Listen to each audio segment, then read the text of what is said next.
Most people think you need thousands of dollars to start a plumbing business. I started mine with my credit card. Here's the deal. If you're not willing to put in the work, be uncomfortable, and make sacrifices, you'll never make it. Biggest mistake I made when starting my plumbing business was not. 90% of plumbing businesses fail. It's hard. You spend the majority of your career working for somebody else and becoming a really good plumber. But when you start your own business, it's not about the plumbing. It's all about, what's up, Joel? How you doing, bud? Good, man. It's Friday, podcast Friday. It's podcast Wednesday, dude. Dude, why do you always switch the day on me? It's always podcast Wednesday. Except when it's what. podcast Friday. No, I was telling our barber this yesterday. No. Got my hair cut, and he was like, you podcast today? And it's like, dude, we only podcast on Wednesday. There's literally podcasts where you say it's podcast Friday.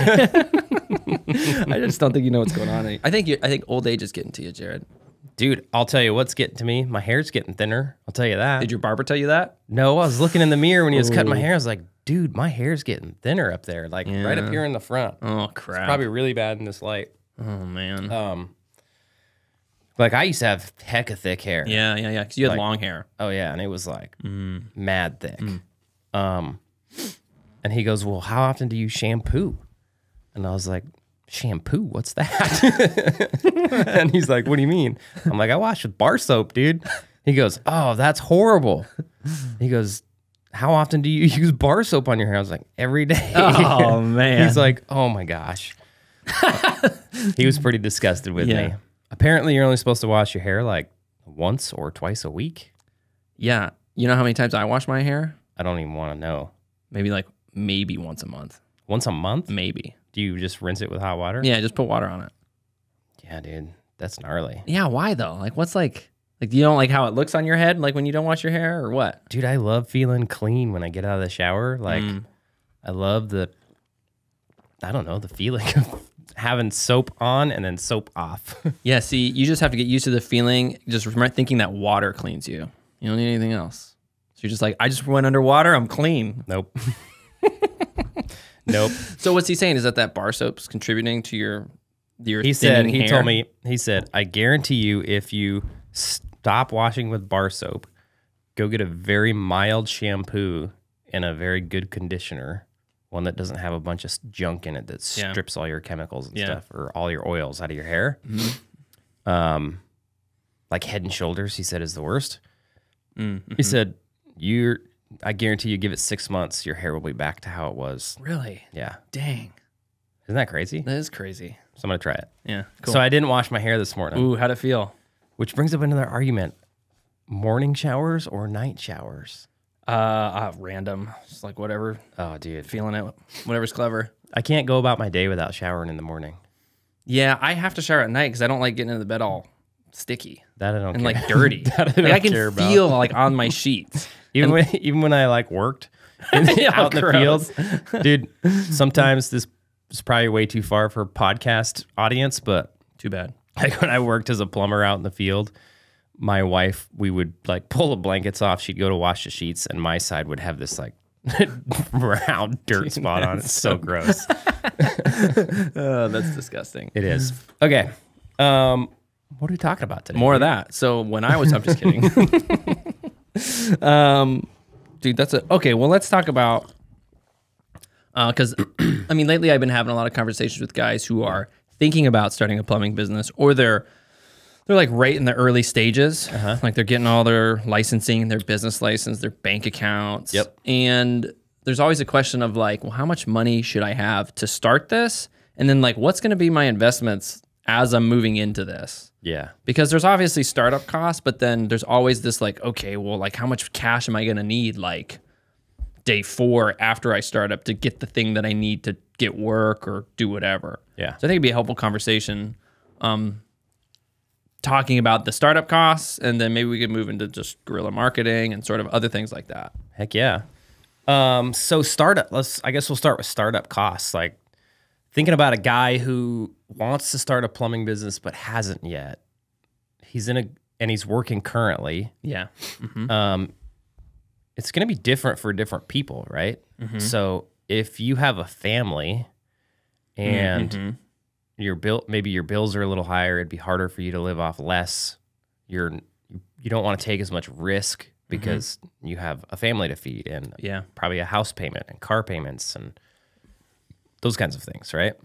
And you're probably making like let's say you're making like I don't know, let's just say you're making good money, right? Yeah. And your assumption is that you're going to lose all that money when you start this business. Yeah. Because you're like your wage is going to drop to like bottom. Yeah. And that it could. There's a chance it could. And then you got to remember, like, okay, are you married? Is your spouse working? So it's going to be different for everybody, right? Sure. And it's going to be based on like your ability, like how much cash you have in the bank, your ability to live off of any other income that you have, or your ability to lower your needs to where you can live off very little, right? Anytime you want to go do something, there's always a sacrifice. Sure. It's always a time sacrifice, a money sacrifice, a living standard sacrifice. Something has to give to make room for the new thing, right? So for a guy who's single, working, has a job, first off, he should be able to save up some cash, right? Yeah. So it'd be ideally you would save up money and go start your plumbing business with some money in the bank. Sure. And be able to go buy a van, go buy some tools, like your bare minimum tools, right? And you don't mean buy like a van outright, right? You mean like go put $1,000 down on a van. Like go get a personal loan on a van. Put $1,000 is the minimum you can put down on it.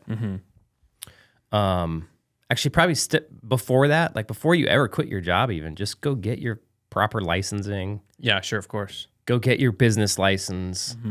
Go get a logo made.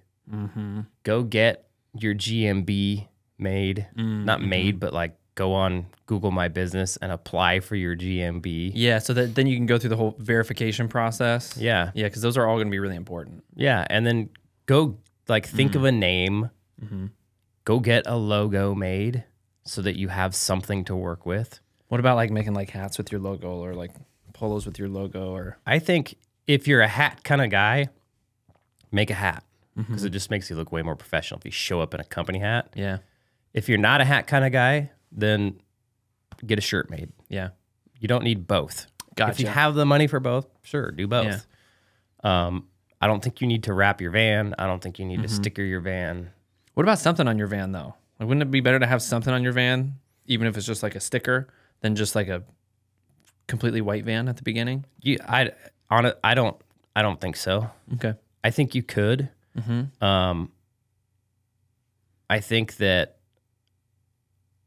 and that all depends on how much cash you have, right? Yeah, like there's going to be something that's going to be more important than that. Yeah. Like if you're like, man, I can afford a van, but I can't afford to put a sticker on my van, so I'm not going to get a van. Yeah. Like that. Or like I can afford a van and I can afford to do some marketing, but then I can't afford to spend, even $1,000 on stickers. Yeah. I would not spend on the stickers and I would try to get more work, right? Yeah, sure. Because in the beginning, your biggest hurdle to get over is just producing cash flow. Right. So you have to think in terms of how am I going to produce as much cash flow as possible, as quick as possible, and put all your resources towards producing cash flow. Like what is stopping me from producing cash flow? In the beginning, it's usually just work. Yeah. Right. So I would go get all that stuff set up. Ideally, you would either save money from your day job or save money from your spouse's job or go do side work and put some money in the bank before you quit your job. That would be ideal. Yeah. Right. Not everybody has that luxury. Like maybe they're not making enough. I mean, even like I talk to some guys and they're wanting to start their plumbing business and they have no money, but they have, like $1,000 a month car payments. Sure. And it's like they have $1,000 a month car payments and they have a $4,000 a month house payment. And it's like, man, if you just like drove older cars, downsized your house, it would be a lot easier for you to go Yeah, sure. start your plumbing business and be successful, right? Because you got your bills cheaper. Yeah. So if you can make a combination of those things, save money somehow, produce extra money somehow by doing side work, get your living expenses down, you're going to be much better off. Yeah, and that's it. I mean, that goes back to what you're talking about of like making the proper sacrifices. Yes. Like, because your business is going to allow you to afford whatever car you want to drive and pretty much whatever house you want to live in. Yes. And so if you can sacrifice your nice vehicles now and your bigger house now and be like, hey, family, listen, this is going to pencil this way. And if we do this, we can actually do this in a way that's going to have a higher rate of success because we have just more, we have more buffer in our budget to be able to do this. Yeah. And it's going to pencil out in the end. And that's just like good money management skills. It's not even really like if you're not able to save money on the income that you have now, when you start your plumbing business and you start making money, you're not going to be able to save any of that. Yeah. Right. Yeah, just because the numbers are bigger doesn't mean you're going to suddenly know how to like do whatever you need to do. You're still going to have bad money management skills. Okay. So there are people out there that are in markets that have, you know, enough of a name in their community where if people find out that they're just taking work, they're going to be swamped. Right. Right. So for those kinds of people, like maybe they already have a bunch of people asking them to do side work, already have people wanting to come fix their stuff, where if they just made some Facebook posts, they would be busy, right? Yeah. Those kinds of people, like they could not have any money and they could go start their business on a credit card, right, and probably make it back really quick. So they'd probably be fine. That's another good question. Like, how much credit should you have?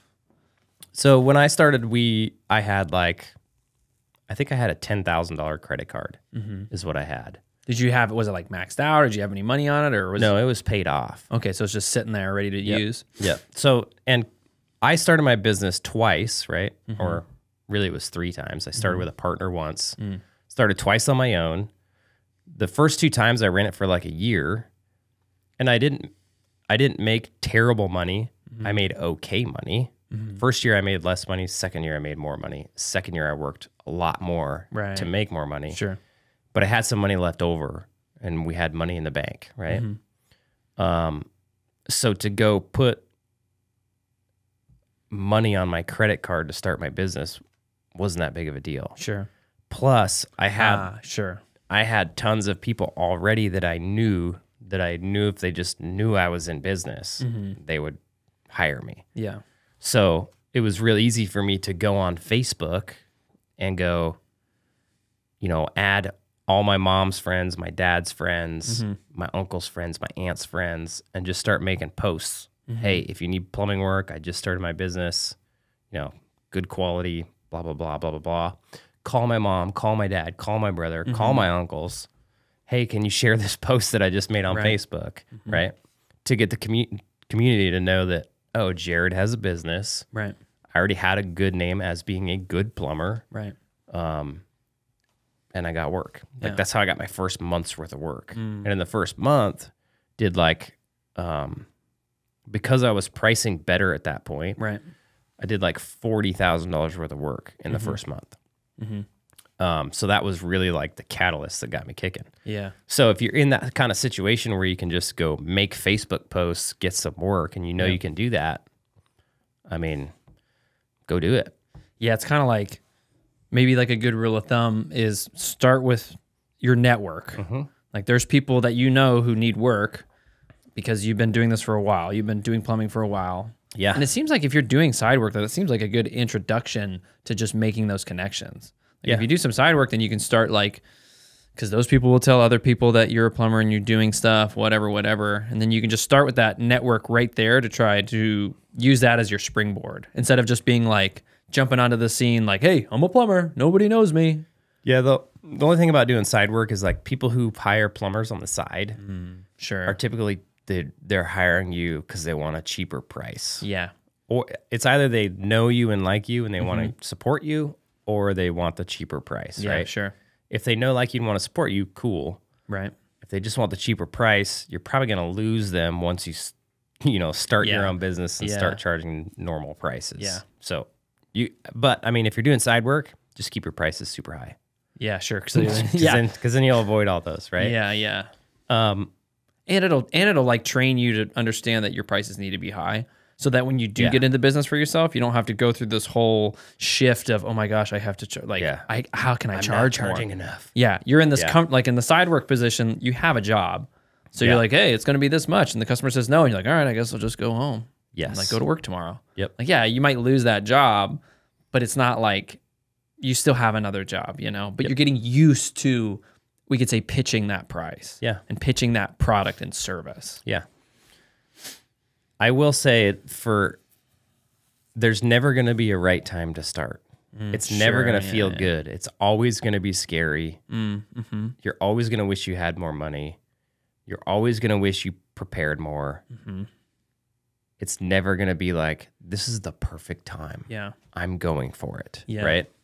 Because it's not a comfortable thing. Yeah. I even talked to a guy like a month ago. He's like, well, you know, we want 6 months of savings before we do this. And I was like, I was like, well, can I ask a question? He's like, yeah. I was like, have you ever saved up 6 months of savings before this? And he's like, well, no. And I was like, I think you're just kicking it down the road. Like, I think you're just afraid to start. And so you're making almost these arbitrary goals for yourself that sound good. That's almost recommended advice from financial people. Yep. But at the end of the day, like, if you haven't done that, nope. Like, that's going to be almost harder than just starting your business.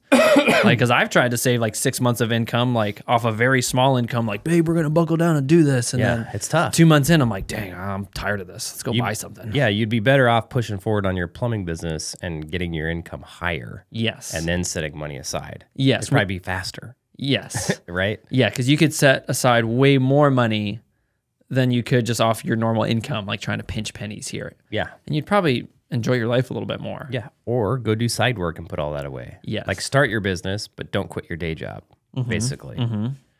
Take calls, only do them on the weekends. Mm-hmm. If people don't like that, that's fine. You don't have to use me. You can call somebody else. I only work on the weekends, right? Yeah. And you could save a lot of money that way. You could go earn an extra couple $1,000 every single weekend. Yep. That would stack up faster. Yep. Right? Yep. Yeah.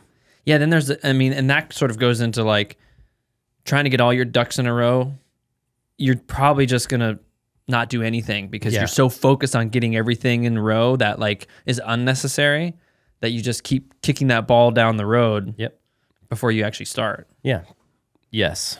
Just get started. Yeah. That would probably be my biggest piece of advice is just start. Yeah. Just do the thing. Whether that's doing side work, whether that's quitting your day job, whether that's whatever, getting your license, getting your logo made, just get started. Yeah. Like, get that ball rolling and then just keep it rolling as best you can. Yeah. With the cash flow that you're able to get, right? And try to think outside the box. Like, how am I going to go get more cash flow? How am I going to make this thing work, right? Nobody ever became successful, like went from nothing to something without taking a risk. Yeah. Right? Yeah, there's no like comfortable way to do it because you're entering into an unknown that you don't have. You might have the idea of how it works. Like you might listen to podcasts like this. You're like, oh, I feel like I have a pretty good idea. But until you're actually in it, you won't actually know how to apply the knowledge you've received and like when to apply that knowledge. Yep. Exactly.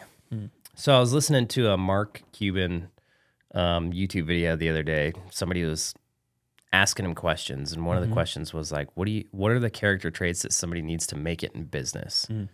And his two things were they need to have a drive to learn and they need to have a drive to work. So basically, you have to constantly be learning what it is, the things that you need to be doing. Like, for somebody starting a plumbing business, like learning, like soaking up as much information about best practices, the best way to run, the best way to price, the best way to market, the best way to start, like all of those things, soaking up as much information as possible, but then going and putting in the work to make that stuff happen. Sure. Right. So you can hedge your bets in your favor, like knowing that, and I can totally second like what he said, even though he has way more credit than I do. In my own life, in my own personal experiences, the times when I really buckled down and was like, okay, I got to figure this out. I got to figure out how this works. I got to go seek out this information and learn how this business should operate, or how this business should market itself, or how this, how we should buy vans, or how we should stock our vehicles, or what software is the best, or those kinds of things. When I really buckled down, learned the stuff, and then put in the work to actually make the changes, to actually implement the things, that's when I had success the most, right? Without those two things, you got nothing. Yeah, you just have, you just have your current skill set, and you're just going to hope that your skill set's going to take you there. Yeah. Which for most guys is plumbing, right? I mean, like I heard the statistics that like 90% of plumbing businesses fail. And sort of like, well, let me just ask you, like, why do you think that is? Like, why is there such a high failure rate within plumbing businesses? 90% fail. And then I think 96% of the ones that don't fail, so 96% of the 10% aren't even profitable. Sure. So like the ones that fail they're not profitable. Well, let's see. They're not profitable to the extent that the person doing it gives up. They're living paycheck to paycheck, job to job. Like they're just barely hanging in there. Yeah, sure. Right? Dude, and what's crazy is that can happen with more than just yourself. Oh yeah. Like again, I talk to guys all the time, and they're like 3 guys, 3 vans, and they're living paycheck to paycheck. Like stressed because they don't know if they can make payroll. Yeah. So it's like there's plumbing businesses out there. I talk to them all the time. They have 8 to 10 guys, and they don't have 10 grand in the bank. They're barely making payroll every week, and they've been doing that for years. Yeah. And it's because the reason people fail is because, yes, they're probably really good plumbers, but they never learned how to run a plumbing business. So they never went out and thought, how does a plumbing business run? How do I learn all this information and then put in the work to go apply it to my business? Yeah. They focus on the plumbing instead of the business. And the reality is when you start a plumbing business, it has very little to do with the plumbing. Very, very little. Extremely small amounts to do with the plumbing, right? And so you have to make this shift in your mind from caring so much about the plumbing to hardly even thinking about the plumbing and caring about the business. Right. It's a weird transition. Yeah, especially when your whole life you've been focused. And really, if you think about it, your brain has been conditioned for the last decade plus to care only about the plumbing, because every environmental factor is like, hey, man, your work sucked today. Or like, hey, man, you did a really good job today. But it's all focused on your work. It's not focused on anything else. Yeah. So I spent 16 years developing my craft as a plumber, right? Reading manuals at night, learning the best way to install this stuff, figuring out how to be quick and efficient, learning about all the different tools and materials and tricks of the trade and how to work on all this stuff. And so that's where my mind was at. Like I was a professional at plumbing, like plumbing in and out. I knew it 100%. And I was anal about making everything straight, quality work. And that's what I cared about, right? Like if I went and did a new install on a heating system, it was phenomenal, right? And so most guys, when they go into plumbing, that's what they still care about. And it's hard for your employees as well. Like we have, like some of my employees, they're so focused on that, which is a good thing, that they don't understand why we do what we do in the business, because they're just like they're all about the work, right? And I don't even think about the work now, right? I know like quality matters, and we hire guys who care about quality. Sure, of course. But it doesn't matter as much as I used to think it did. Yeah. Right? Sure. Yeah. Everybody has a different idea or level of like what quality even is, right? And to assume that the customer even understands quality when they see it is a gross overestimation of the customer's abilities. The customer understands when things are straight and square and plumb and clean. Like and really, clean. if it's like looks clean in there and Yeah. like they see shiny copper and they're like, Yeah. oh, cool, this is probably good. Yeah. But Like- you could walk in and be like, this is like at my place, last place where I lived, like the heating system had some things in it. Yeah. But when I look at it, I was like, cool, man, you got like cool stuff going on. I like, this is neat. Yeah. And then like you walk in and you're like, oh, interesting. I don't, Yeah. why is this here? And then you see all these things. But Yeah. me as the customer, Yep. if somebody would have put that system in, I would have been like, cool, looks good. Yeah. And you want your guys to do quality work, but like, so I have guys that work for me that do quality work, but do stuff that I would never do, right? Or do stuff in a way that I would have done it differently. Sure. But at the end of the day, it works great. It looks good. The customer is super happy. So I got to quit worrying about it. Yeah, sure. Instead of going in there and sort of nitpicking, like, hey, man, it should have been like this. Yeah. Because that's Jared's way to do it. Yeah. That'll drive you insane, right? Yeah. Don't drive your technicians insane. Oh, yeah. That'll drive your guys insane. Absolutely insane. Let them do their thing. Yeah. Train them how to do things well and, Yeah, sure. and proper techniques and those kinds of things, but let them do their thing. Yeah, it's funny. I think about my father-in-law. He's like super anal about everything. Yeah. Do you think that contributed to like how you approach your work? Because you worked with him for a good chunk of time, or He's so anal about weird things. So like valve handles, for Yeah. instance, ball valves. Every plumber who's listening to this hopefully will understand. I was anal about my ball valve handles as well.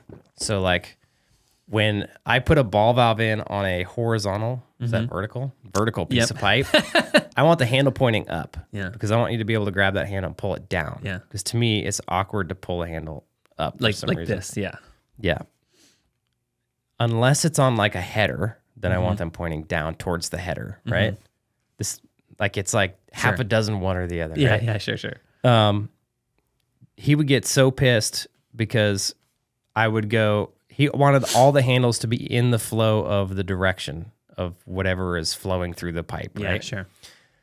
So like if the water's flowing up, he wants the handle pointing down. If the water's flowing down, he wants the handle pointing up. It was so funny because one time I was on a job with him and we had these guys, they went and put a bunch of pipe in up high in hangers and they put the valve handles on the top of the pipe. Yeah. Which, so when you're looking up there and it's bare pipe, you can see the valve. It's fine. Yeah. The second they come insulate that pipe, you have no idea there's even a valve there anymore. He got so mad at them. That one I understand. That one I get. Yeah. Yep. Where the hell are all, you're not going to be able to see that. Yeah. It was funny. Anyway. I digress. That was for all the plumbers out there. Don't get super anal with your guys. It becomes so much less about like the actual plumbing. You have to become like a business expert, right? Yeah. Like, so all that time, so you invested all your time in doing the work, which is awesome. Spent 16 years becoming an absolute professional over here. You need to do the exact same thing, becoming a plumbing business professional. Yes. That's what's going to make your business run. Yeah, and I think there's like this mystique about being a business owner, like, hey man, you kind of have it or you don't. Or like there's people who are naturally inclined to owning businesses. I think there is. And I think those people understand that they have to learn how to do things well. Sure. They have to become masters at what they're doing and then go put the work in to make that stuff happen. Yeah. I think that's what makes a natural entrepreneur. Yeah. There's people who are naturally understand like, okay, if I want to make this cup, I got to learn how to make it. Like I got to learn the ins and outs of making, like if you wanted to be a glass blower, right? Yeah. This probably isn't blown. I don't know how that works. But if you wanted to be a glass blower, right? Yeah. You would go study glass blowing. Yeah. And you'd be like, okay, what are the techniques? Like, what are the things? You'd probably go apprentice under a glass blower and you would spend years learning how to blow glass, right? And you would practice blowing grass. Blowing grass. That's something else, Jared. That's totally something else. Blowing glass, right? The same is true for business. Yeah. Like you should be thinking about how does a plumbing business operate? Yeah, specifically a plumbing business too. Like, Yeah. like there is like broad understanding of business, but if you go and you get your, what is it, your MBA, your college business degree, whatever, like if you don't go and get that degree, that can equip you with the ideas of business on a theoretical level. Yeah. But like, it's not necessarily going to help you go and run your plumbing business. Correct. You need to learn plumbing business best practices. You need to learn plumbing business marketing. Like you need to become a master at plumbing business best practices, master at plumbing business marketing, master at plumbing business software, master at managing plumbers, a master at like, what does a CSR do in a plumbing business? What are their job duties? How can they push revenue? Master at understanding plumbing business numbers. Right. Yep. Right. You need to be a master at all of that stuff. Master at plumbing business customer service. That, and then you need to take that information and then go put the work in to practice it. Yes. And learn how to do it well in your business. Right. Yep. That's what's going to make somebody successful. Yep. Yeah. Yeah. And it's a skill that you learn. Like nobody jumps into the plumbing business is like, I just naturally know all this. No. Because that's not how anything works. No. Like you might have certain natural inclinations that maybe give you an advantage in certain areas. Like maybe you're just really personable. Yeah. But that doesn't mean that you don't continue to practice that skill. And that doesn't mean you go and not learn the other skills. Like you might suck at math. Okay. You're going to have to get better at math. I'm sorry. It's just it is what it is. You might suck at spreadsheets and computer stuff. Yes. You're going to have to get better at that. Dude, I hear that one all the time where it's just like, well, I'm not good with technology. And it's like, oh, well, learn how to be good with technology. Yeah. Like, don't allow that simple statement, well, I just work with my hands, so I don't do computers. Like, okay, well, you should do computers. Well, it's okay if you know you're not good at computers, but you should go on YouTube and be like, okay, how do I use Google Sheets? Yeah. Like, I can't tell you how many, like I take, calls with guys, we give them our hourly rate calculator and we go in and we make sure that they have it filled out right and they're priced right. And we just want to make sure it's good, right? Because it's so foundational to their business. And so I go in and we're making changes to the calculator. I'm adding calculations in and they're like, man, you're really good at this. and I've become really good at it. I was horrible at it. I didn't even know what a Google Sheet was. Right. I didn't even know, like, I remember first I opened Google Sheets and I was like, I'm screwed. What does this even do? Yeah. Like, I don't even know how. Can I just use a Word document? It seems simpler to me. Like, what purpose does this even have? Right. But I went and watched hours and hours and hours of YouTube videos on Google Sheets specifically. Oh, Jared, that sounds so boring though. Yeah, it is. But you know how much money Google Sheets has made me? Oh, dude, I can't imagine. Astronomical amounts of money. You know how much time it has saved me? You know how much information, like knowing numbers because I've plugged things into Google Sheets? Like just the ability to do that has saved me so much time, made me so much money. It's ridiculous, right? And it only compounds on itself. Yes. And that's just one thing. Just learning Google Sheets. Then go learn Google Docs. Yeah. Then go learn Canva. You know how much money learning how to use Canva made me? Yeah. And actually, not only how much money, but how much simpler it's made certain things. I saw you writing your Christmas list on Canva. Yeah. Like, and it looked cool. Yeah. I've always made cool Christmas lists every year, but I usually make them in Google Docs. And so I would go find like a image off Google and put it as my header. Yeah. And then I would write Jared's Christmas list. Yeah. Dude, this year I made it on Canva. It looks so cool. Yeah. It was like a ripped out page with Santa hanging over it, pointing at my list. It was cool. Yep. Did you keep my edition on your list? No, I deleted that. Why do you mean you deleted that? That's something you need. No, I don't remember what it was. Poopsicles. What is that? I don't know. I was going to see what your family got you. Is that like dingleberries? Could be. But without the... Frozen dingleberries. Poopsicles, frozen ones? Yeah. Okay. Yeah, just going in, learning all that stuff. Like, if you run into a roadblock, go figure it out. Sure. Go learn it. Yeah, would you say that, or would you agree with that? If you run into a roadblock, there's probably a skill deficiency? Yeah, and the coolest thing, like, in today's day and age is you can go learn stuff on YouTube. Oh, yeah. There's so much information that you can learn and level up your skills for free. Like, you can watch this podcast. You can go learn Google Sheets. You can go learn how to use Canva. You can learn so much stuff for free. You have literally no excuse for any technological thing or anything you don't understand, you have no excuse. Zero. So when you're starting your business, it's almost like there is a cash component, but then almost more importantly, or as important, there is just a knowledge component as well. Yeah. Yep. There's a cash component. There's a knowledge component. And so I guess like in the beginning, if you're thinking just about, okay, I'm going to go do a bunch of work and I'm going to make a bunch of money. Yeah, that's true. You can do that, but you need to make sure you're priced right. You need to know how to get the work. You need to know how to get a business license. You need to know how, like, you need to get bookkeeping software. Right. You need to get some way to like invoice the customer. Yeah, sure. Those little things that you might not think about. Those little things. Like I remember when I first got QuickBooks, it was like, okay, I have a business. Now we need QuickBooks. And then it was like, how do I use QuickBooks? Yeah, like this is like then I Google started- Sheets. It's a crazy thing. And then you start having to get into accounting. And you're like, what the hell is what's an asset and what's a debit and a credit? Yeah. And it's backwards from what you would normally think. Yeah. And it's confusing as all get out, but you have to learn, you have to start understanding that stuff, right? Absolutely have to, because it's crucial to your business success. Yeah, especially you as the owner who's responsible for this thing. Like those things are very important for you to know.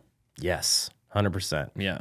Yeah, because 100%. knowing those things is going to inform you on your business. And like what we see is that since guys don't know business, they actually don't know what their limiting constraint is. True. And so if you don't know what's actually holding you back, then you have no idea what to do to fix it. Yeah. And what's going to happen is you'll probably do the wrong thing trying to fix it, which is probably just going to make it worse. Probably. Just because you actually don't know what you're looking at. Yeah. The problem that most people run into, I think, is they underprice themselves. They figure out how to get work off of like Angie's List or Thumbtack or Yelp or referrals or their GMB, but then they underprice themselves, so they can never get past that, right? Yeah, sure. So that's just where they're stuck. And then why is it always Angie's and Thumbtack and Yelp is like the first entry point that guys go to? It's an easy one, right? And it's not necessarily that's bad. In the beginning to use those places to get leads, right? Sure. Like in the beginning, you want to get jobs however you can. Yeah. So whether that's using Angie's List or Thumbtack or Porch or becoming a Home Depot installer or any of those things, or going on Facebook and telling your friends, "Hey, I own a plumbing business now." You have to do everything you can to get work. The trap that people fall into is if they're underpriced, they'll never be able to get out of doing that work, right? Yeah, so that's almost like there's a progression. Yeah. Almost a hierarchy where it's like, you enter in at those Yelp, Angie's, Thumbtack, which would probably be like the cheaper sources to get work. Yeah, those are hard ones to do when they're impossible to scale your plumbing business with, because the customers that use them are typically cheaper customers. Yeah. And sometimes you're forced to give a price before you can ever go to the job. Yeah. And so if you're trying to do that and you have a bunch of guys, it just doesn't pencil out. When you're a one-truck Chuck and it's just you and you're producing all the revenue and you're the only one you got to pay, well, then sometimes going and doing those jobs is better than making no money, right? Yeah. Maybe it's just paying your bills, but that's better than nothing. Right. At least you can pay your bills and then maybe win the occasional one, Right. and then stack some money aside and then go spend that on some proper marketing. Yeah, gotcha. Yeah, so because that's a good segue into like, you have all your licensing, you have however much money is contextual to your situation to quote unquote, well, you don't feel comfortable starting out. You just have enough money, then you just go and do it, right? Yeah. And so now let's just lean into like all the guerrilla marketing options, as we like to talk about. Yeah. To like just get that first initial slew of work so that you can build to the point where you can hire a marketing agency. Yeah. To then keep your phone ringing without you having to do all these guerrilla stuff anymore. Yeah. Yeah, there's a ton.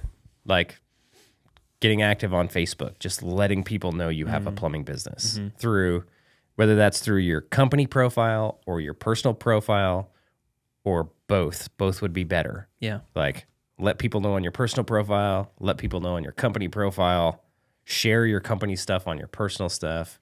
Ask your friends and family to share your company stuff on their personal stuff, and recommend you to their friends. That'll go a long way. Just that one thing. Just being active on there, continually posting, not worrying about what people think of you. Right. Yeah. Not worrying about posting too often. Just get active, asking people if they need work. Yep. Because you'll get in front of the right person at the right time, and they'll call you, and you will make money. Those are good customers usually too, because they're bought into, typically they saw from your mom's post or your aunt's post or your brother's post or whatever, and they're already bought into using you. They already know, like, and trust you, right? Through association. So those are usually pretty good ones.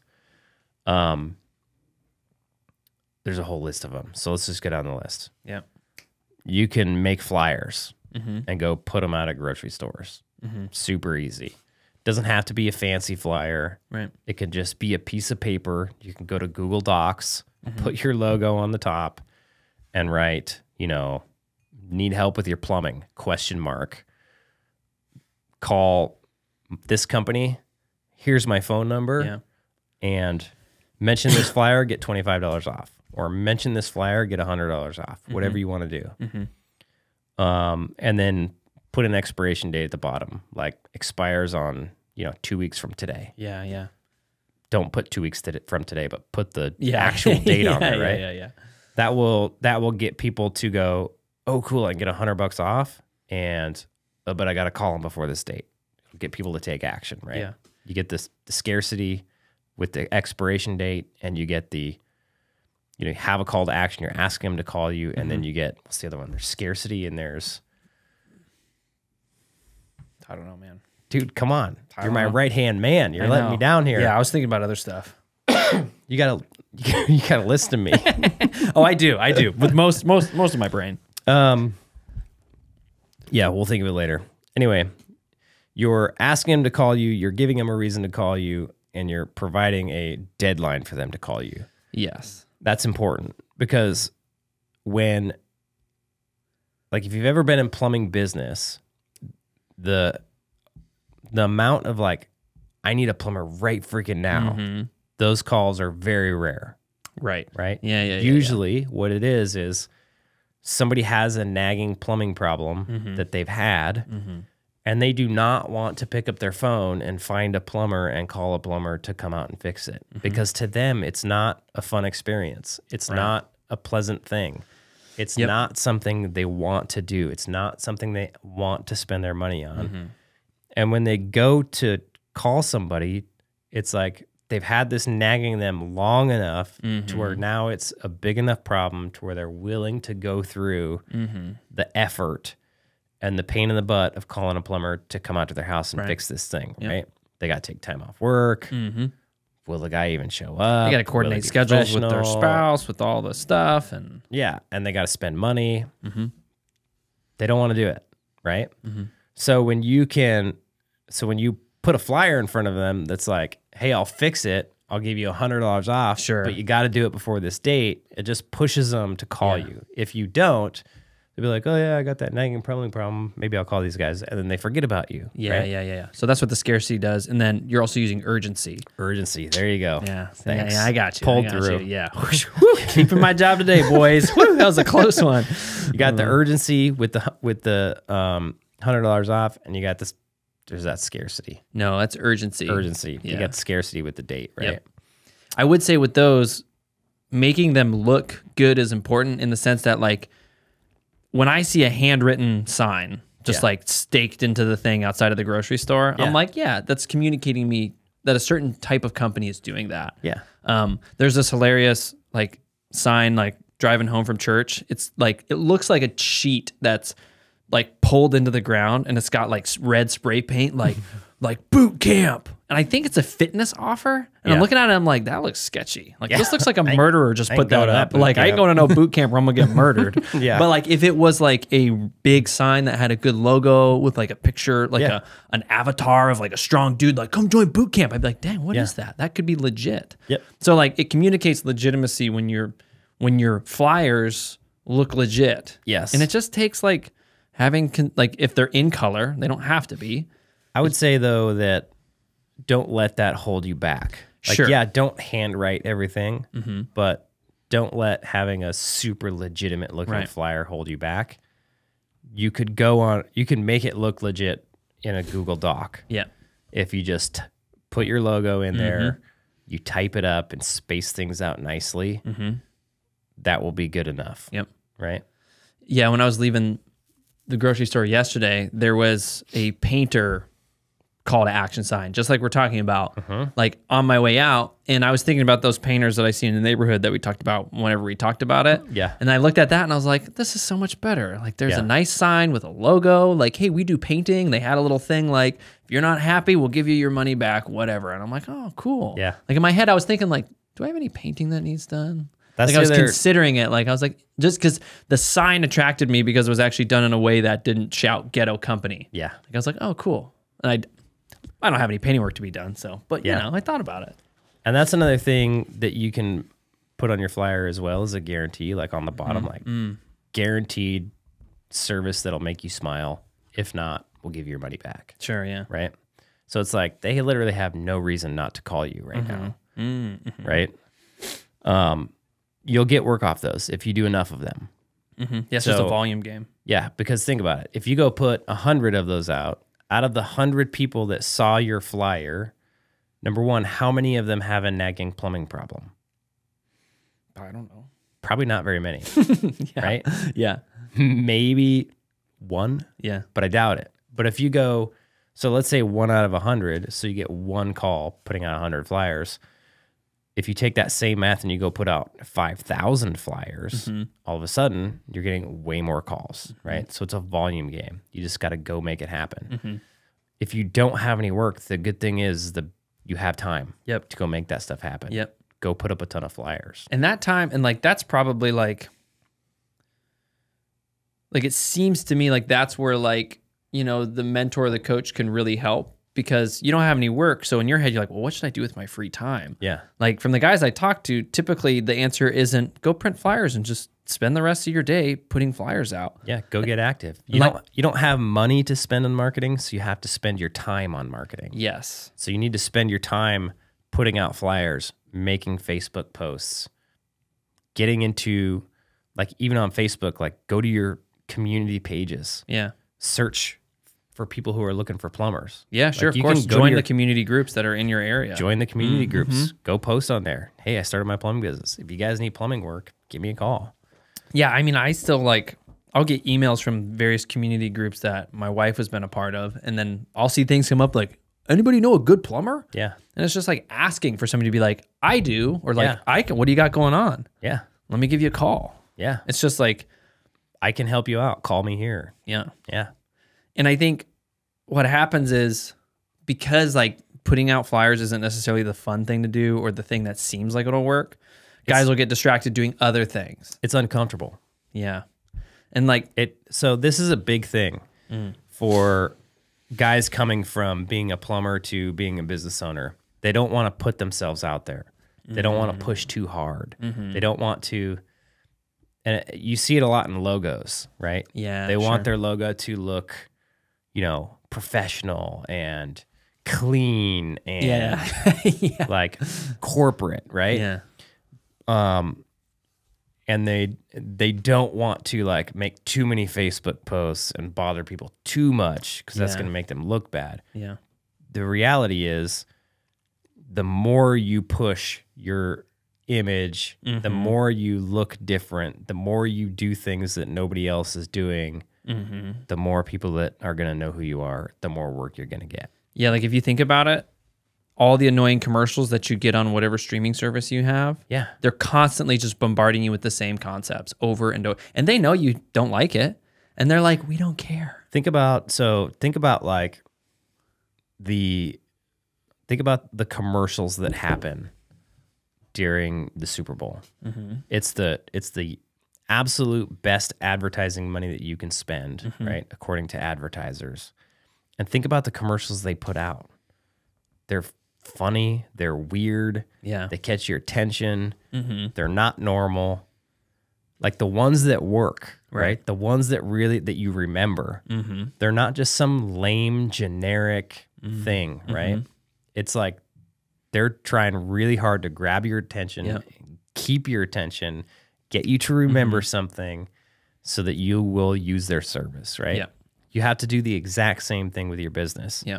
And you can't be afraid to get out there and get uncomfortable, right? Yeah. You have to be willing to like post on your stuff all the time as much as possible. Yeah. You have to be willing to go put up flyers. You have to be willing to, if you can get comfortable enough making video, you will crush it. And the crazy part is we all have the ability to make video these days. Oh yeah, right? easy peasy. And it's super uncomfortable.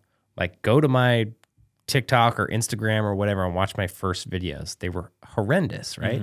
But it was the repetition of doing it over and over and over again that now my videos are getting much, much better. Right. They're getting way more views, right?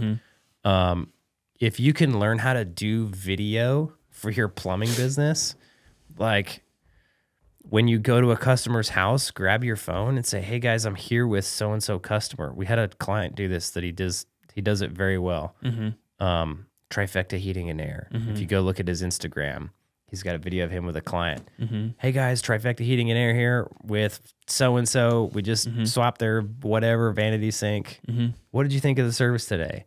And the lady's like, it was awesome. I called them and they showed up and they did the work today. If you can do that kind of stuff and put it on social media, holy moly. Yeah. It's good stuff, right? If you can just set up your phone on a tripod and make a video about how your service is different or how you started your plumbing business and you're going about your work in a way that's unique, or just educate the customer about something that you do, water heaters or water heater maintenance or something they can do on their own without even calling you. It's awesome. Yeah, you're going to build, I mean, in that frame specifically, you're going to build reciprocity. Yeah. So it's like that person who sees you educating them about something that is going to actually have them not call you. They're going to be more prone to call you when something happens because you're building trust. And you're like, dang, they gave me some cool stuff. Like, I actually didn't know that thing. So, and it's better I would say it's better if you can do it than just having the like infogram of like, don't put this in your sink. Only because that's what everybody does. There's no entertainment value. Like there's no Super Bowl commercial that's like, hey, here's an infograph about what Geico does. No. It's like, because that's not worth it. No. And it's not going to cut through the noise to grab attention. But if it's you doing it, then it's going to cut through the noise. Yep. And like if you're in a really competitive market, doing things like this is going to be differentiate you from other companies. Yep. Especially the big companies who, at least in my experience, aren't doing those personal things. Yep. Because in their mind is doing other things, right? Yep. They can afford the high budgets for advertising. Yep. And you can't yet, so that's where you have to do all these other things. But they do work. Yep. And they're part of building a good business and a good machine, especially when you're just starting out, when you have the time to invest in those skills. Yep. And if you don't know how to do it, go to YouTube and learn it. Yeah, totally. Like that's how I learned. It was YouTube. Yep. YouTube and trial and error. Yeah. It's like at the beginning of your business, like let's say you've been listening to like this podcast or other podcasts about home services and you're like, okay, well, it's a slow day.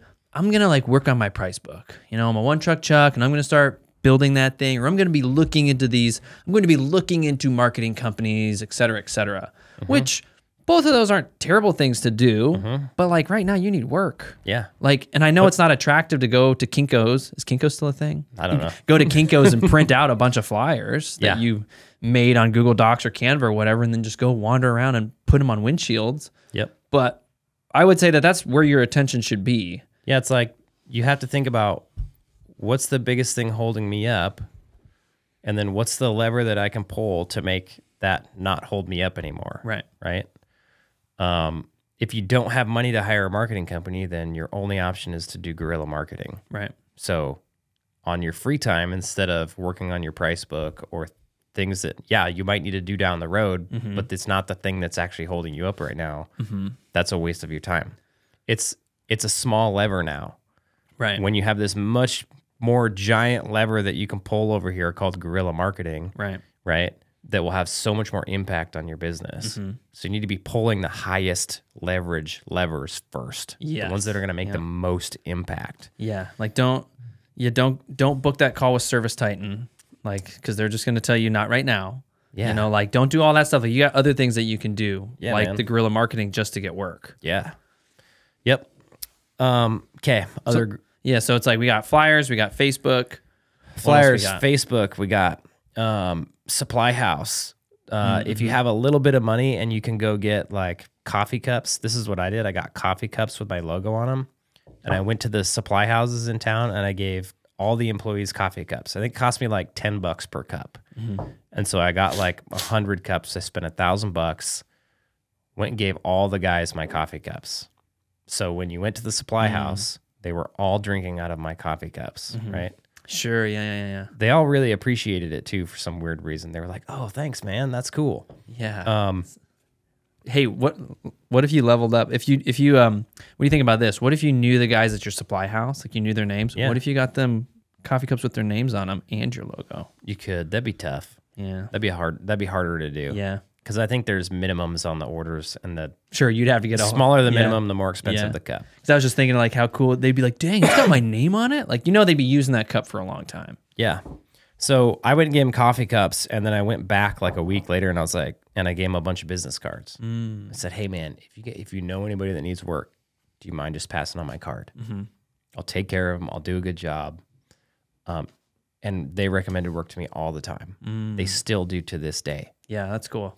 And then every now and then I would just stop in and give everybody $10 gift cards or $5 gift cards to a local coffee shop. Yeah, sure. Or a local restaurant or something like that. Yeah, you're building reciprocity, you're building goodwill. Yep. You're incentive. I mean, you're thanking them up front for doing the thing they may or may not have already done. Yep.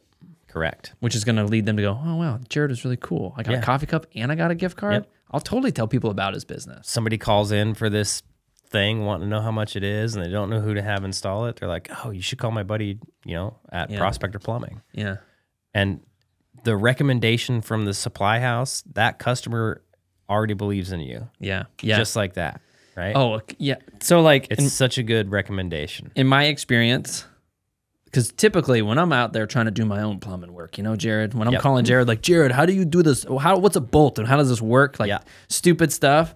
I would end up going to the supply house and I walk in there. I'm like, "Oh, this is another level." Yeah. And so like, the thing is, at least for me, is I'll walk in there with like my parts. I'm like, "So can somebody else do this?" They're like, "Yeah, you should just hire this person to do it." Yep. Whereas if I'm like at Home Depot, there's a lower commitment to the work that I'm doing. Right. But if I'm in the supply house, I probably don't know what's going on, and I'm in over my head. Yep. And so having a recommendation for a company there is helpful for me as the customer. Yep. Right? Like wandering around into this scary place where guys are looking at me like, "What are you doing here? You have no business here." Yep. Like, you don't know what you're doing. Yep. Yeah. Yeah, it works. So there's supply house, guerrilla marketing you can do, just getting those guys on your side. Let's see, what else is there?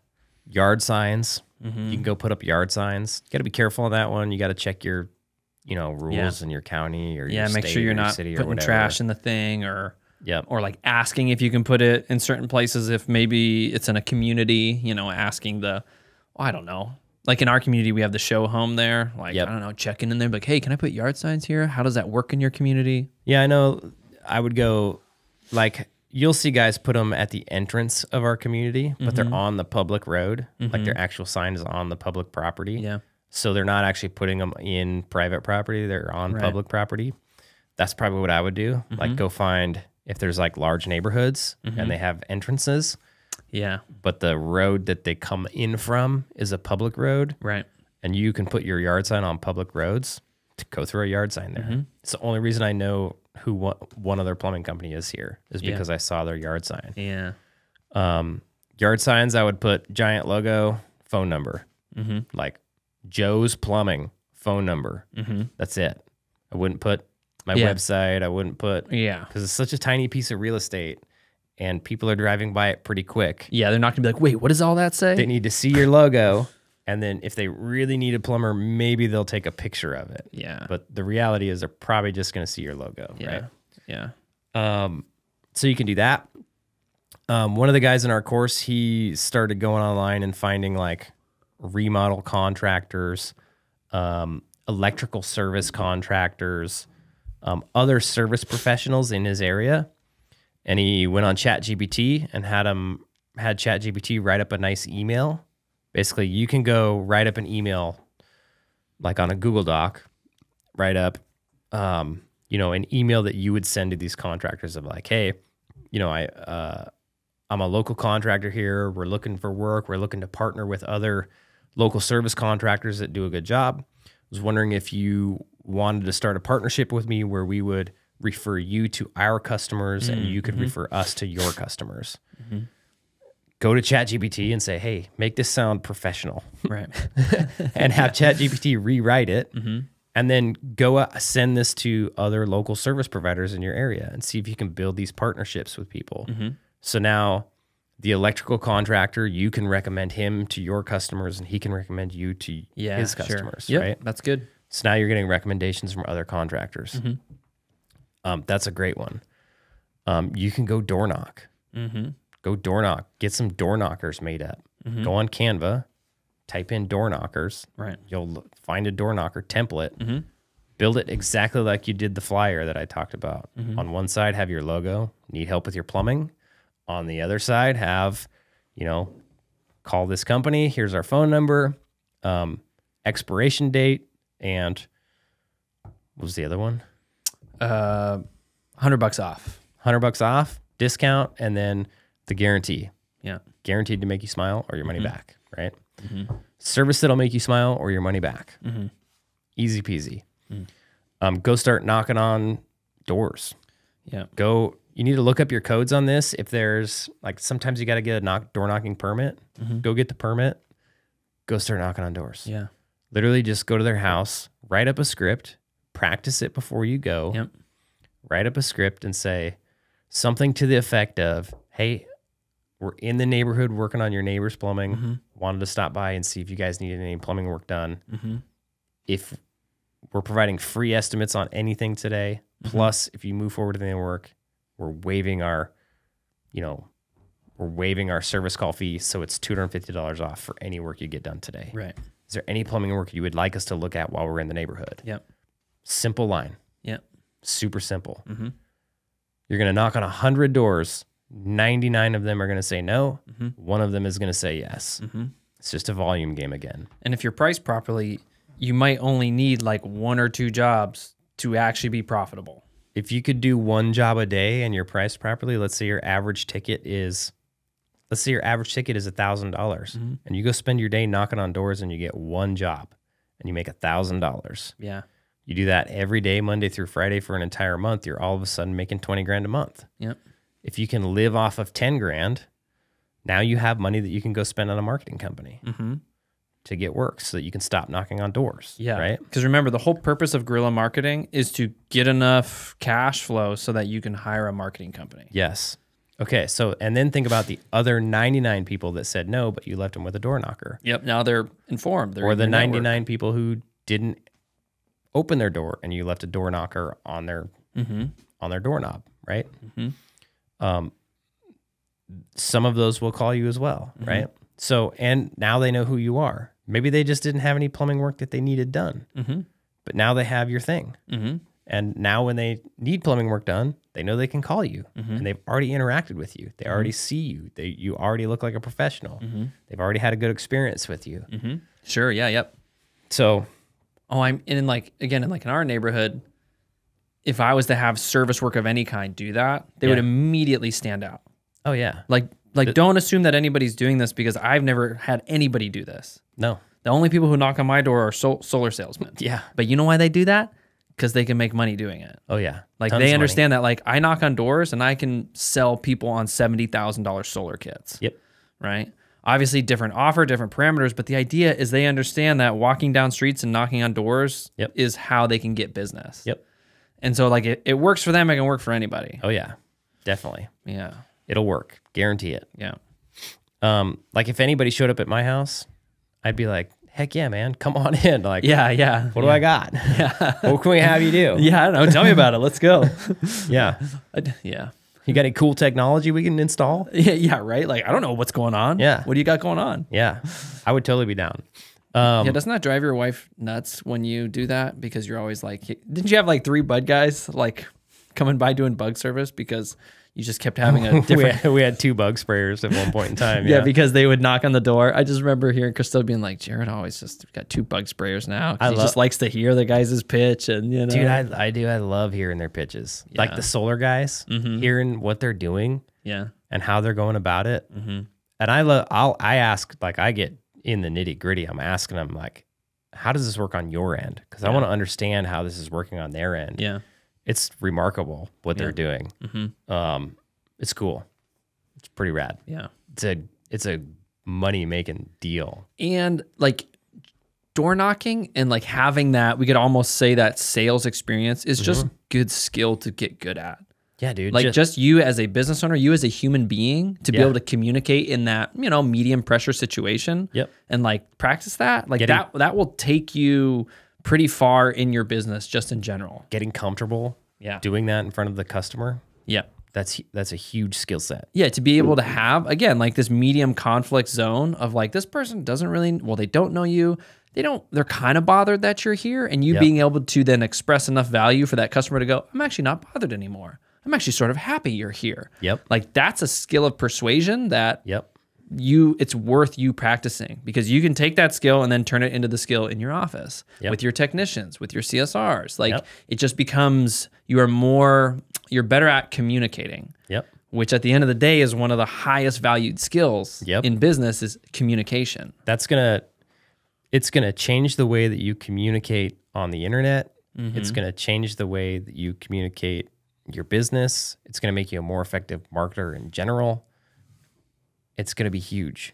Even if you went and did that and you didn't get any work from it, it's still gonna be worth it. Yeah, because again, in the long run. Like also the side of you being a business owner is there's this personal transformation that needs to take place. Yes. And so when you can put yourself into positions that require personal transformation, your likelihood of success in your business is going to increase. Yep. Because you're getting used to putting yourself in hard spots and then figuring it out. Yeah, doing difficult crap. Yeah, doing hard stuff. Yeah. Isaac yesterday, my son, we were going to work out in the garage, and he's like, yeah, I love doing hard stuff. And I was like, like, sometimes you like doing hard stuff. But it was funny. I was like, that's a good line. That's my line. That's your line. Hard stuff is good stuff. Hard stuff is good stuff. Yeah. So door knocking, leaving the little doorknob hangers. Man, what else is there? What about like mail? Direct mail, is that a thing at this stage? Or you could do mailers? Direct mail. Direct mail is kind of an expensive deal. You'd be better off door knocking. Yeah. Yeah. Gotcha. Yeah. If you have money to spend on direct mail, you'd be better off hiring a marketing company. Yeah, right? sure. Yeah. Gotcha. One thing you can do is you can go get your GMB yourself, your Google My Business profile. They call it something else now. I don't remember what it's called, but if you search Google My Business, you'll figure it out. Yeah. You can get that profile, and then if you literally just take a picture of yourself smiling with your van in the back and use that as your picture, you're going to be one step ahead of everybody else in town, because nobody else does that, right? No, they don't. Or most people don't do that. Yeah. I mean, in our neighborhood, which seems like a prime market for any service company of any stripe, nobody's doing any of these things we're talking about. No. And so like there's so many low-hanging fruit opportunities for the service side. Like that one is huge. Like when I was looking up trying to just find a plumber, and I was just laughing because I was even just on like maps, and I was like, nobody's got pictures. No. And the ones who do have pictures, it's pictures of work. Yeah. Which doesn't tell me anything. No, when a customer looks you up, they want to see like, oh, there's a nice looking individual who looks happy and professional. Yeah. I'm going to call this guy. Yeah. Because I want to deal with nice looking, happy, professional people. Yeah, because people's eyes and attention is going to be drawn towards faces. Dude, it's like you go look at YouTube thumbnails, okay? Like that's a really good indication of what's working to attract people to a thumbnail, okay? Right. What's a thumbnail? The image that you see when you look up a video. Sure. The very, like, before you go scroll your mouse over and it starts playing. Yeah. Right? Yeah. It's all about Mouse. It's thumb. I don't use a computer whatever. to do this. I only use my computer. I don't get on my phone. I'm like kind of old school that way. Yeah, it's good for you. It is. It's really good. Yeah. If you go do research on that, like what makes a good thumbnail, they're taking pictures of their face, right? And they literally go try to make their eyes pop is what they do because they understand that people like to identify with other people and they like seeing eyeballs and smiling faces and things, right? Yeah, And nobody identifies with a picture of a hole with plumbing in it. no, no, not at all. Yeah. The only way that would work on YouTube is if you were trying to attract other plumbers, right? Yes. But if you're trying to attract homeowners with your, you can think of your Google My Business profile pic as the thumbnail for your business. Yeah. And you're trying to attract homeowners, they don't want to see plumbing. Right. It's not going to stop their scroll, right? It's not going to catch their attention. When they see somebody who's clean cut and happy and has a smile and looks professional, that's what they want. Yeah. So by changing out your picture on that, you just start attracting people to your company. Right. The other thing is when you go on your GMB, once you get it all approved and up and going, you need to start getting 5-star reviews or getting reviews. If you're logged into your Gmail, the one that you created your Google My Business with, if you go to your Google My Business and you click reviews, it'll pop up another little window. And at the top right of that little window, there will be a button or a link that says get more reviews. If you click that, it gives you the link that you need to send to people to get reviews. Yeah. Okay. So let's say you do some of this guerrilla marketing stuff and you're getting jobs. You need to go to the job. Well, first thing you should do is like get their information, name, phone number, email. Yep. Book the job. Okay. Then when you're on your way, either call them or text them and let them know you're on their way. Okay. Do the work, all that good stuff. And then you can ask them for a review right on site. And you can say, oh, cool. Let me text you the link and text it to them when you're on site. Yep. And say, cool. Did you get that link? Cool. Do you mind filling that out right now for me? Like that sounds super awkward to most plumbers, but if you can get over yourself and make that happen, you'll get so many more reviews.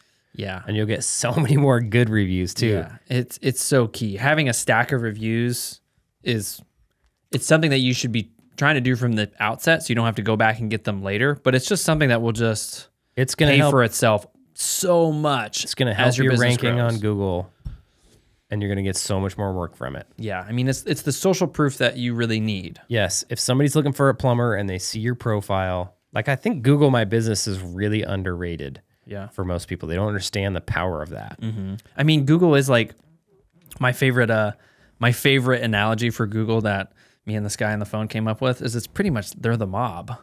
They are like really they come into your store.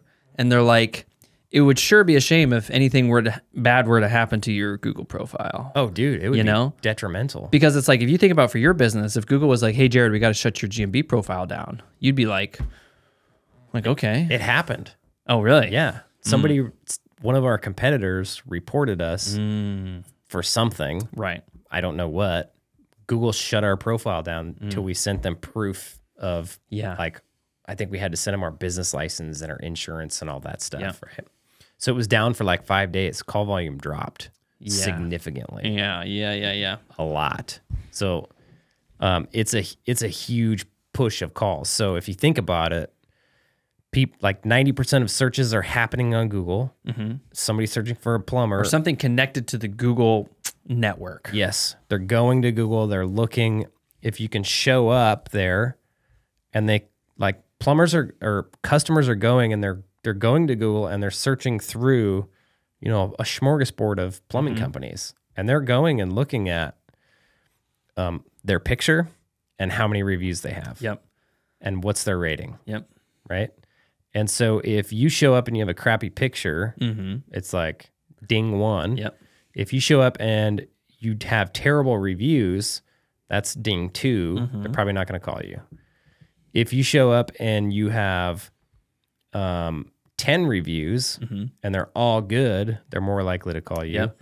If you have 1,000 reviews and you have a 4.8 rating and you have a nice picture, like their chances of calling you go way up. Yep.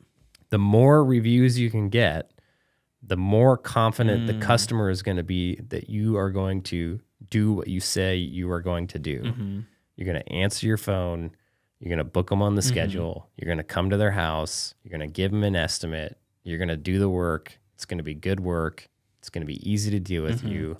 If there's ever a problem, they can call you back and get it fixed right away. They're going to be very confident in that if you have a good picture and you have more reviews. The more reviews you get, the better. So in the beginning, when you have 0 reviews, or maybe you have 5 reviews or 10 reviews, one of the highest leverage things you can do is every single job you're on, hey, would you mind leaving me a Google review? Just ask the question. Nobody's going to say no because they're uncomfortable if you ask it. Especially if you're right there in person and you're like, hey, could you just take care of that for me? Yeah. Like it would be like, hey, would you mind leaving me a Google review? And they'll say, yeah, of course. What if I wasn't happy with the work though? Like what if I was like, I was kind of grumpy. Would you still offer? I would try to make you happy first. Sure. I'd make sure you were happy first. I think that's key because you don't want to just like skip out on the job and be like, oh, make sure to do a Google review when the person is clearly not happy. Oh, yeah. No. Yeah. But you want happy customers. Yes. Make them happy first. And then, hey, would you mind leaving me a Google review? Helps me out a lot. Yeah. They're going to say yes. And you're going to say, cool, I'm going to text you the link right now. Yeah. Then you pull up your phone, you text them the link, you've already got it saved. If you have an iPhone, you can save it to like a certain button. If you press, you press and hold? I don't know. You can save it to your home screen. Save it to your home screen. And it's just like, boop.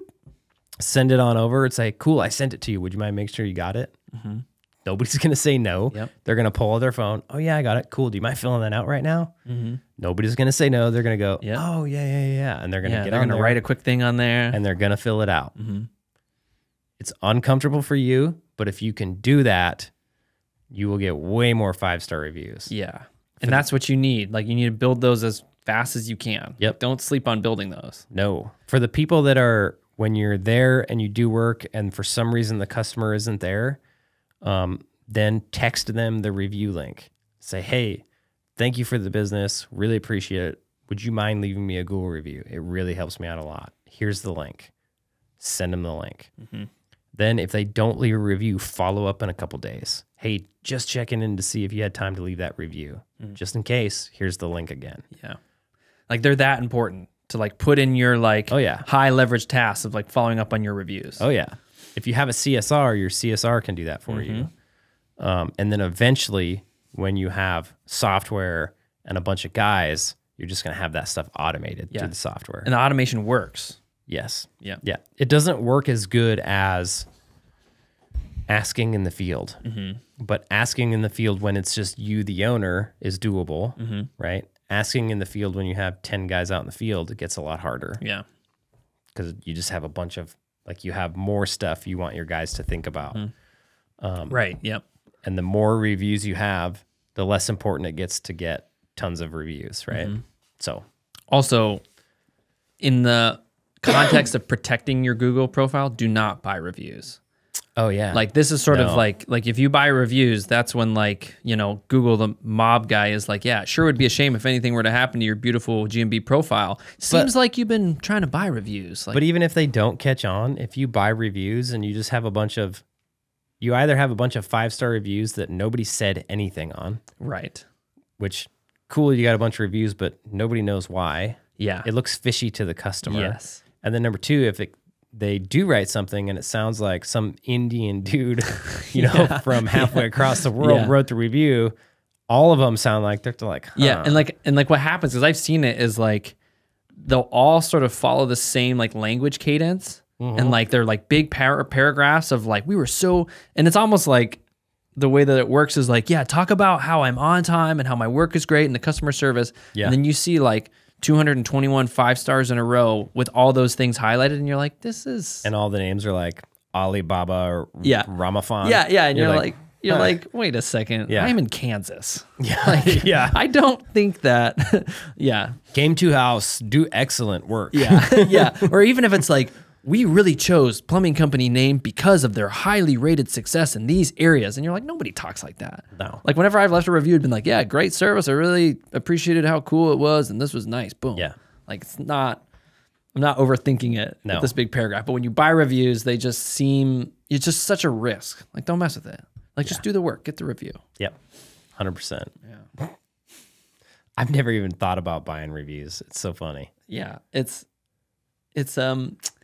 Yeah, it's just like a shortcut, right? It's like, I know I need this, but I don't want to put in the work because I don't know the value that work will bring. Correct. It doesn't seem like it's that valuable, so I'm just going to shortcut it, right? Like, it's just a thing that everybody has. Blah, they're probably all fake anyway. Yep. Like, there's all these underlying assumptions that lead to the choice of buying the reviews. Correct. And really what needs to happen is like, dude, just put in the work and ask for it. Yep. Like, yeah, it's uncomfortable. It's okay. Yep. Like, you grow by being uncomfortable. Nobody grows by being Correct. stagnant and doing nothing. Correct. Unless you got one of those cool ab workout things, you know? The little The electric things. the little electrifier thing. Yeah, dude. Yeah. Navy SEALs are advertising those now. Oh. They must be legit. It must be legit. Must be Have you legit. ever used one of those? No. You have? I've never used one. That'd be super funny. Can you imagine my wife if I got one of those? She'd be like, what are you doing? Yeah. I'm getting swole at the dinner table. You should get one. And I think my wife's dad had one of those. maybe you would. He would. Sitting on his chair watching football, Yeah. drinking beer with the thing. Beer belly. Yeah. Get strong. What's funny is like when he had that, he was a little chubby, but he's actually a pretty strong dude. Yeah, he's a fit dude. He runs a lot. Yeah, it's funny. Yeah, it's funny. Okay, so is there any other guerrilla marketing tactics that we can think of? Dude, I know there is. And we talk about a lot of those in our playbook. And if you haven't gotten our playbook yet, you should go grab it. There's a free link in the description down below. And we updated it. If you already grabbed a copy, go grab another copy. Got to read the new revised edition. If you got it off of our last YouTube video, I believe you have the most updated version, but I don't know when the links came out. And we're constantly going to be updating this anyways. So, but anytime we update it, we will let you guys know here on this channel. But yeah, there's all sorts of stuff you can do. Let's see. Door to door we covered. Supply house we covered. What else we got? Flyers we covered. Dude, social media. Like we kind of covered social media. Yeah, but we didn't really talk specifically how to, like, we talked about social media from the standpoint of like talking to people that you know. Yeah. But we didn't cover it on like what you should be posting and the cadence of that you can do. Yeah, so social media is a huge lever that you can pull, and we kind of covered in this, plumbing business playbook, or my magnum opus, as you like to call it. Yeah, it's a magnum But opus. social media, like if you think about how it's free, so it's totally free, just requires a little bit of effort, and it's probably one of the highest leverage ways to get in front of the most amount of people. Right. If you can spend a tiny bit of money on your posts, it's a huge lever you can pull. Okay. Right. So you could go print out 1,000 flyers, and it might take you 2 or 3 hours to print out 1,000 flyers, or to go distribute those flyers. Kinko's was really slow. Those flyers probably cost you what, $100? I have no idea. Yeah, probably Maybe like more. 10 cents per page or something. I don't know. Maybe $100, we'll say. Okay. And you get in front of 1,000 people with a flyer. The cool part about a flyer is it's like a physical good. It's something they see. Okay. And I guess what's cool about, like, if you could do flyers and social media, is then people are seeing you on their phones, plus they're getting a physical good. Yeah. There's power in getting in different locations, right? Yes. Yeah. So when they see you on their phone, they see the physical good, they see your van driving around. Like those are 3 different things for them. Yep. It makes it easier for them to remember you. Yep.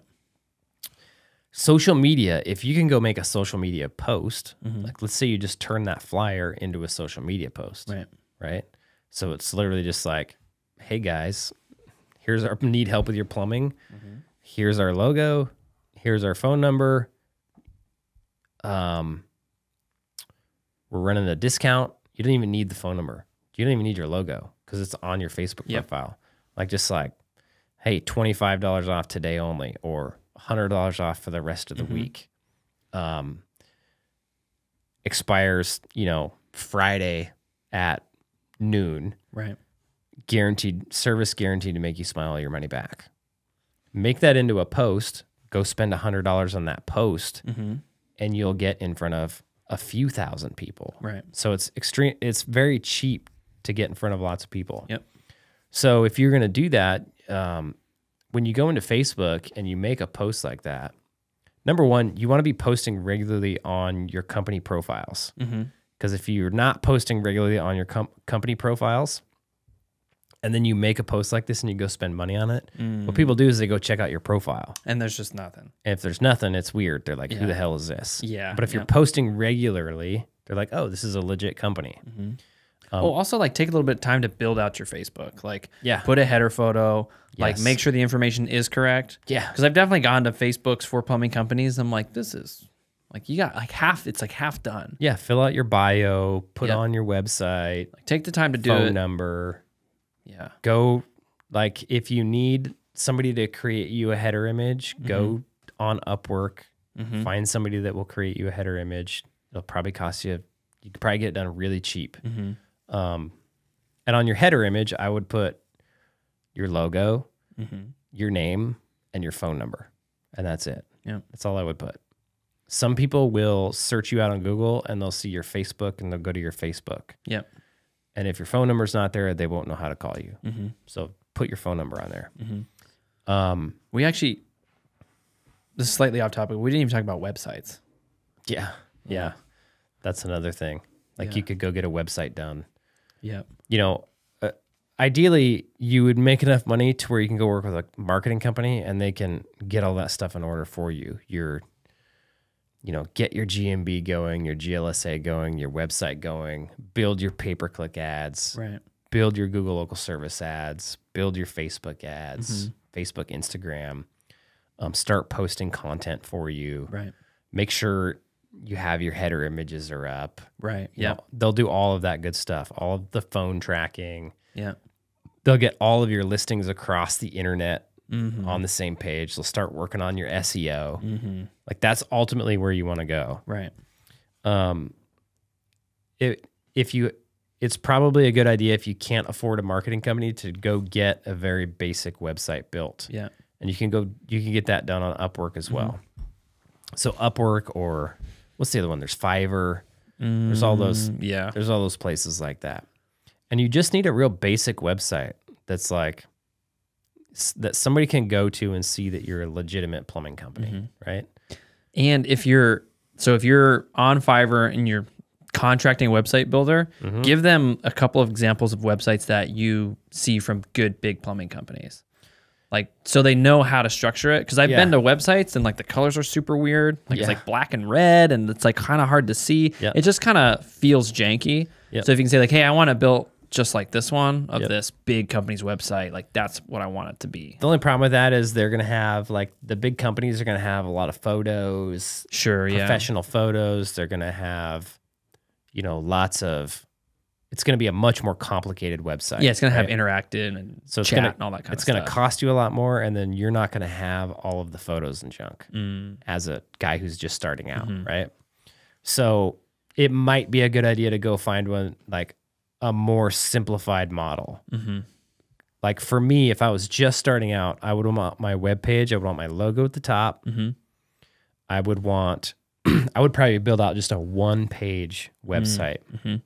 To where it's my logo at the top with a big call now button, like call now that they can click, with my phone number listed out next to it that they can click. And then I would have like home. And if you clicked it, it would just scroll you to the top. I would have services that would scroll you down to like a list of services. And I would have like an about us that would scroll you down to an about us that had a picture of myself. And then I would have like a picture of my van or myself underneath that with a form that says contact us or how can we help you? submit. And on every single section of my page, I would have calls to action, like call us, contact us, Right, yeah. email us. Just tons of that going on. Yeah. So wherever they're looking, they're like, oh yeah, there we go. Yeah. Because like hopefully they'll decide that like, oh yeah, this makes sense. Where can I contact them? Yes. I would also have a service areas or areas we serve. And I'll just have that scroll down to an areas we serve. Yeah. And I'll put the areas that we serve. And that's probably the only one that I would have them build out separate pages for. I would have them build out a separate page for each area that I serve. Yeah. So like we serve Fairbanks and North Pole. I would have them make another page that's like Fairbanks homeowners, like, and just put information about doing plumbing work in Fairbanks. That'll help your SEO. Yeah, and then, sure. And then put a map on those pages as well of the areas that you serve. That's probably what I would get done because it would be cheaper, it would work efficiently, Yeah. and it would be good enough until you can get a marketing company. Yeah. Something like that. Yeah. Cool. I should make an example of that and put it in the playbook. Oh, dude. Yeah. Playbook version 1.4. 1.4. Yeah. So yeah, you can get a website. That way when people look you up and you have your GMB, and you know, they can click your website button and it goes to somewhere that looks legit. Yeah. And they can call you. Yeah, it's just going to add more confirmation to that person looking that you're a real company. Correct. And that you're going to do good work. Like all these things translate. They're just going to add points to the likelihood of that person calling you. Correct. And then you coming out and do the work. Correct. Agreed. Okay, back to social media. Okay, back to social media. It's a huge lever you can pull. So when you want to post regularly on there, okay, I would say at least post 2 to 3 times a week, minimum. And look at it as an opportunity. Like, think about it. If you run an ad, somebody's going to check out your Facebook page. What do you want them to know about your company? Right?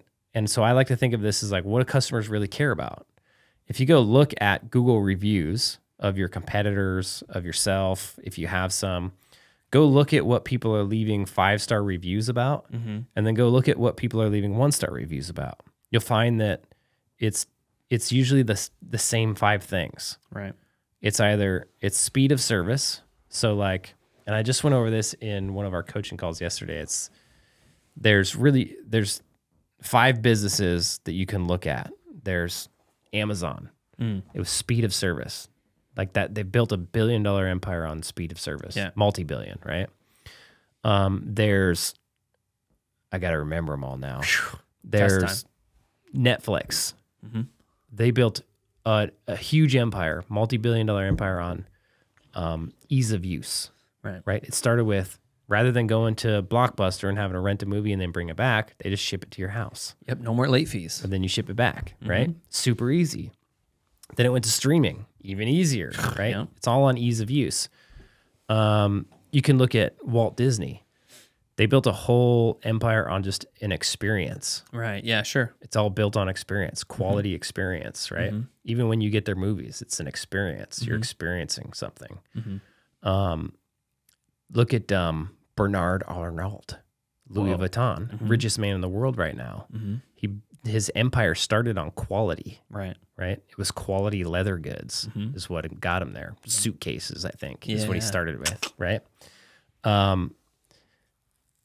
Richest man on earth, built on quality. Let's see, I got to remember the 5th one. Come on, dig deep. I'm going to remember it later because there's no way I'm going to think of it now. But you can go look at, if you go look at 5-star reviews of local competitors and 1-star reviews, you'll start to understand that, oh, actually all customers, this is what they care about. Right.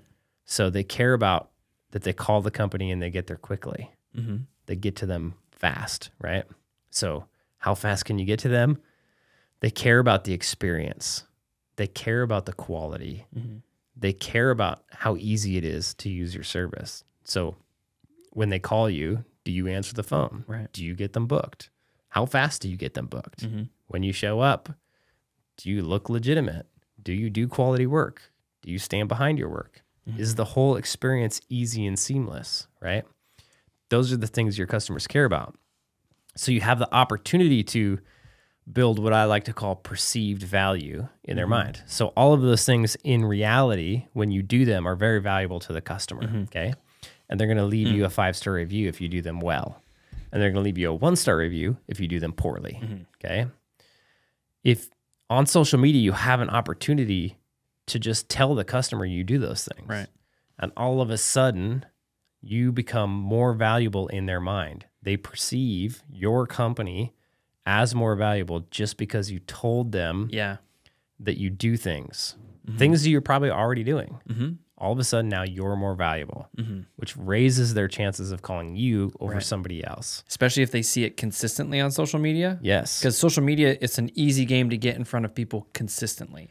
Yes. Especially if you're spending a little bit of money behind the posts. Yeah. Because then it's just a machine that says, hey, look at me. Hey, look at me. Yep. In a pattern way. Yep. And then they're just being educated that you exist and what you're good at. Yep. And really, like, to get somebody to call you, you just have to be educating them as much as possible. Consistently. I mean, again, it's what every marketing idea comes down to. Yep. Is like Burger King. I just saw an ad for Burger King last night, and it was so funny. I was like, Burger King and McDonald's, they still make their ads with beautiful looking food. Yeah. We all know that food doesn't look like that. No. And yet they still do it because they know that if I just present this enough times, it will cause you to feel hungry. Yeah. And I'm an option. Yeah. And you know it's not even going to look like that, but you're still going to choose me. Yeah. But they just are consistently getting in front of you in Yep. different ways all the time. Yep. So when you're posting 2 to 3 times a week, think about how you can communicate one of those things to the customer. And that's what your content should be about. How fast you are. Right. How quality you are. And so you can do that by taking other people's reviews and putting them on there. Not other people's reviews, but your 5-star reviews from other people. You can use memes to communicate that. And the other thing is, when you're interrupting somebody's social media feed with a piece of content from your plumbing company, you should respect the fact that you are trying to get their attention, right? So you need to provide them with some value. Right. The easiest kind of value to provide on the internet is just humor, right? So if you can be different and funny and humorous, now all of a sudden they're not so pissed that you interrupted their news feed. Right. And like number 2, they might actually stop and see your stuff versus just scrolling right through it. So try to make content that provides value to the other person. Yep. Humor is a great way to do that. Yep. Memes are a great way to provide humor. Yeah, and regardless of what you might think about memes, because I've definitely talked to people like, well, I just don't think memes are funny. I'm like, okay, well, most people do. Yeah. Like it's not necessarily what, like, I think the trap that we fall into in social media specifically is we say, well, I don't think this appeals. Yes. So I'm not going to post it. Yes. Or I think what most people fall into is, oh, a meme's going to look so unprofessional. Yeah. I have to look professional. Right. But if you want to look professional, you're going to look boring and nobody's going to look at your stuff. Yeah. And you're going to look like everybody else who's also thinking, I want to look professional. I need to look professional. And see, what's so, like, the incorrectness about that thought is you look to huge companies and they are not professional in their marketing. Like, again, if we go back to the Super Bowl example, the commercials that we watch after the Super Bowl has already aired are the funny ones. Yep. The ones we remember that we go talk to our friends about. Yep. Did you see that funny commercial? It's not the ones where they're putting up some dumb infographic with the same colors that everybody else is using, with the same wording, doing the same crap. Yeah, because nobody, it doesn't stand out. It doesn't provide any value. Yep. Like, humor is a great value to provide. Yes. Okay, so once you're posting, then you can go create a post that we talked about that kind of mimics the flyer, right? So you can run a discount, and when you can go spend some money on that. So anytime you post a post on your company Facebook page, there's a little button. It used to say boost, now it says advertise. When you click on that, you can go build an audience. You can go select specific neighborhoods. Like it'll pull up a map. If you go type in like your city, it'll put a pin on the map and it'll take you to your city. You can go delete that pin and you can start dropping pins in specific neighborhoods and you can change the radius around that pin. So now all of a sudden you can go select really tightly packed neighborhoods where you know that good customers live, and you can start feeding them that $100 off, Right. guaranteed to make you smile, valid through this next Friday. Right. Give us a call button on it. You can go start feeding that out to those communities, and you can, if you go spend $100 on it, you're going to reach probably 2,000-3,000 people for very cheap. And the trap that guys will fall into is they won't do that, and then now they're sending out their $100 message to millions of people. Yeah. And it's not going to work. And like, so it's like if your budget's going to be really small, you want to concentrate who you're sending it out to very specific areas so that your money actually, because ideally you want to get in front of these people more than once. Ideally, if you can get 3, 4, 5 times in front of them, then that's better because you're just educating them continually on your existence and what you do. Yep. Correct. Easy peasy. Yeah. And really, like, when we think about guerrilla marketing, this is key to that beginning stage of your business. Yep. But you want to get out of it. Oh, yeah. Like, you want to get to the point, again, where you have a marketing company. Yep. Where they do all the things that a good marketing company does, which you touched on just a little bit, which we can do a whole podcast about that, There's a checklist in the playbook as well. Yeah. And because then that way, then you can just give a company money to go and get your phone to ring. Yep. Like, that's where you want to arrive at. Yep. But at the beginning, you got to get work somehow so that you can afford that next step. Yes. And you also need to understand that, like, once you hire a marketing company, it takes time for that stuff to start working. Yep. Right. And you're still going to find yourself, like, to this day, we still every now and then send out flyers. We still go do local events. We still sponsor local people. We're extremely active on social media. Like, it's not like you're going to hire a marketing company and that's one and done. Yep. Yep. There's still all these other things that you need to handle in your company. But the core of your marketing is this marketing company. Yep. And then the other parts, then you can just work into your overall advertising strategy. Yep. Because again, if you can saturate your market with your colors and your logos and your message, that is going to bring you work. Correct. Because if you don't do that, then there's no reason. It's like, I'm not getting my phone ring. It's like, well, are you doing these things? Well, no. It's like, okay, there you go. There you go. That's the reason why. Are you? Yeah. Yeah. You know, before we end this thing, another really good one is going and getting involved in, like, BNI groups. So business networking groups. Sometimes Chamber of Commerce groups can be a good one. Just go shaking hands with people, saying hi, hello. It can be uncomfortable, but it just gets other people to know who you are. Yep. Have some business cards to pass out. Yeah. Yep. Just connecting. Yep. Yep. Yeah, I mean, the relationships are key. Yeah. Like, you should always be presenting your company as a company that other people want to do business with. Yeah, and it's not like, oh, I'm going to go do one of these things. Yes. It's like, I'm going to go do all of these things until I figure out which one's working the best for me. And I'm going to do it consistently enough and long enough to where it'll pay off. Cool, man. Cool. That's all I got, man. Okay. See ya, Holmes. See ya.